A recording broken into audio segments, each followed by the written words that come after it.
Assalamualaikum warahmatullahi wabarakatuh.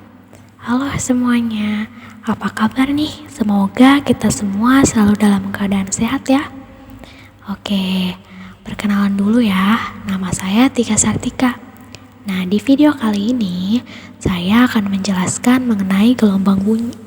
Ada yang tahu kan nih gelombang bunyi itu apa? Yap, gelombang bunyi adalah gelombang yang merambat melalui medium tertentu. Gelombang bunyi merupakan gelombang mekanik yang digolongkan sebagai gelombang longitudinal.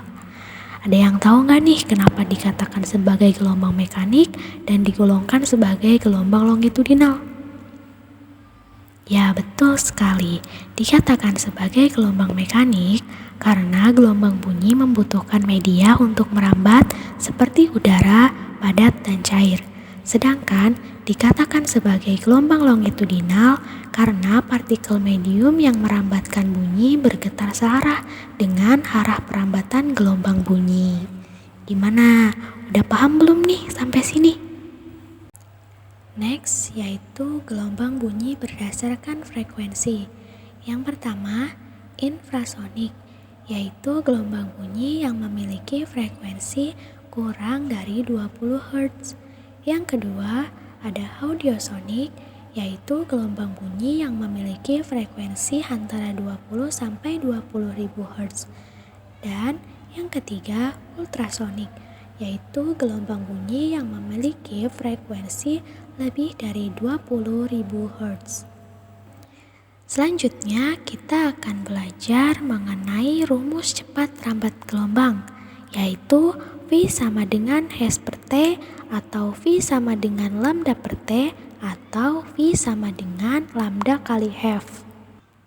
Rumus berikutnya yaitu rumus cepat rambat gelombang melalui zat padat, di mana V sama dengan akar E per Rho.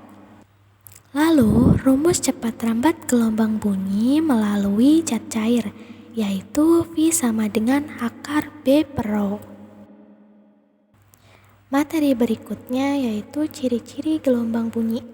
Yang pertama merupakan gelombang longitudinal, yang kedua tidak dapat merambat pada ruang hampa, yang ketiga kecepatan rambatnya dipengaruhi oleh kerapatan medium berupa padat, cair, dan gas.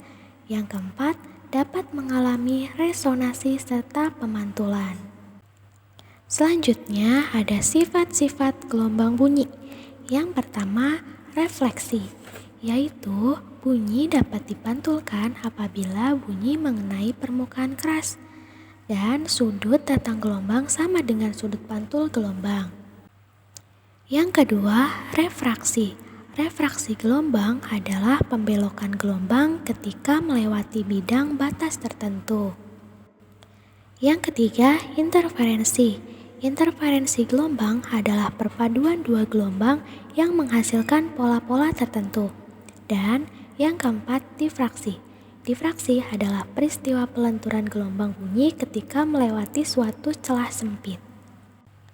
Materi yang terakhir yaitu efek Doppler. Efek Doppler adalah perubahan frekuensi atau panjang gelombang sumber gelombang yang diterima pengamat karena adanya gerak relatif di antara keduanya, di mana rumusnya adalah Vp sama dengan V plus minus Vp per V plus minus Vs dikali Fs. Untuk mengetahui tanda yang harus kita gunakan ketika memasukkan nilai, yaitu yang pertama, Vs akan bernilai positif jika sumber bunyi menjauhi pendengar, dan Vs bernilai negatif jika sumber bunyi mendekati pendengar. Lalu, untuk Vp akan bernilai positif jika pendengar mendekati sumber bunyi, dan sebaliknya, Vp bernilai negatif jika pendengar menjauhi sumber bunyi. Gimana? Mudah bukan? Oke, untuk video kali ini saya cukupkan sampai di sini ya. Semoga apa yang saya sampaikan dapat bermanfaat untuk kita semua. Terima kasih. See you my next video.